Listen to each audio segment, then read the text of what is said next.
పాల్గొన్న మాసానికి భారత రామాయణ ఇతిహాసాలకు దగ్గర సంబంధం ఉందని అంటారు. ఈ సంబంధం మన ఆధునిక సమాజానికి ఎలా మార్గదర్శకం అవుతుంది? భారత రామాయణ ఇతిహాసాలే కాదు, వ్యాసప్రోక్తమైన వాంగ్మయం అంతా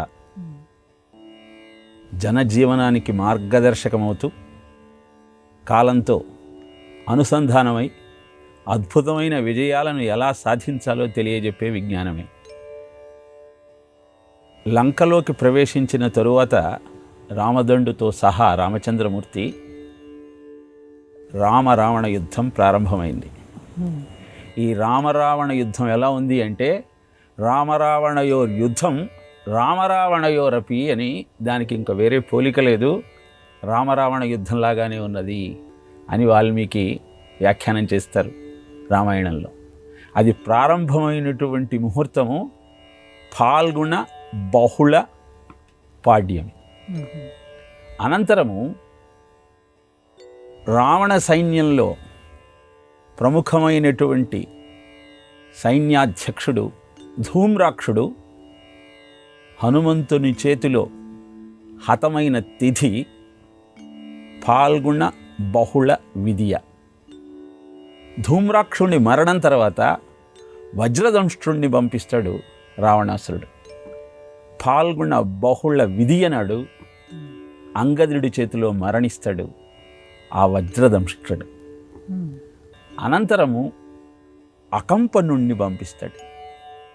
అకంపనుడు కుముదుడు మందుడు వీళ్ళందరితో యుద్ధం చేసి అనంతరం రామచంద్రమూర్తి చేతిలో హతముడవుతాడు.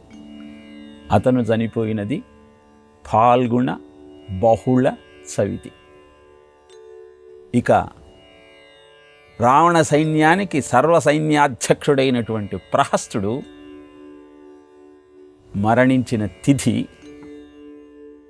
ఫాల్గుణ బహుళ పంచమి. నీలుడు ప్రహస్తుడిని మట్టు పెడతాడు. ఇలా సైన్యాధ్యక్షులంతా సర్వసైన్యాధ్యక్షుడితో సహా యుద్ధంలో మరణించిన తర్వాత ధాన్యమాలికి రావణాసురుడికి జన్మించినటువంటి అతికాయుణ్ణి యుద్ధానికి పంపిస్తాడు. శివుడి గురించి ప్రార్థన చేసి అద్భుతమైన శస్త్రాస్త్రాలనన్నింటినీ సంపాదించిన అతికాయుడు కూడా యుద్ధంలో మరణిస్తాడు.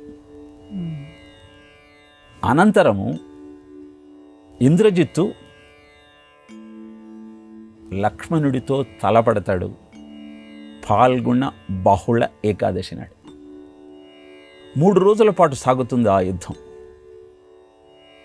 త్రయోదశి నాడు లక్ష్మణుడి చేతిలో ఇంద్రజిత్తు తనువు చాలిస్తాడు.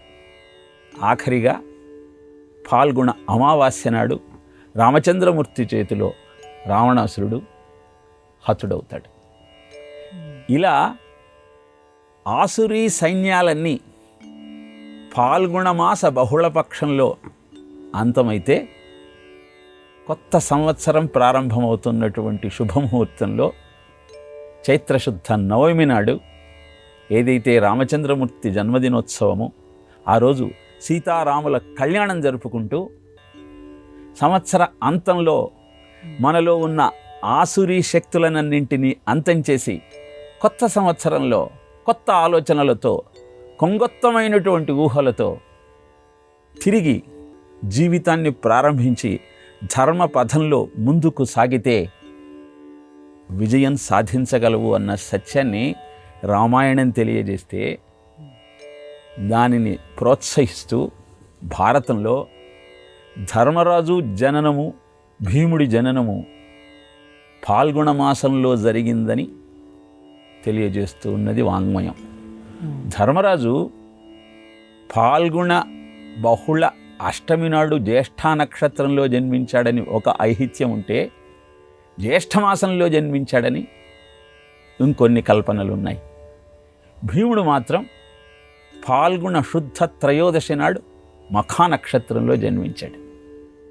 ఈ 2 ఉదాహరణలు మనకు తెలియజేసే అద్భుత సత్యం ఏమిటి అంటే, ధర్మానికి జననమిచ్చి అధర్మాన్ని అంతం చేస్తూ అద్భుతమైన ఆనందోత్సవాలతో మానవ జీవితాన్ని ముందుకు కొనసాగించే శుభముహూర్తమే ప్రారంభమయ్యే కొత్త సంవత్సరము అన్న విషయాన్ని గుర్తిస్తూ జీవితాన్ని సక్రమమైన బాటలో ముందుకు నడిపించే ప్రయత్నం చేద్దాం.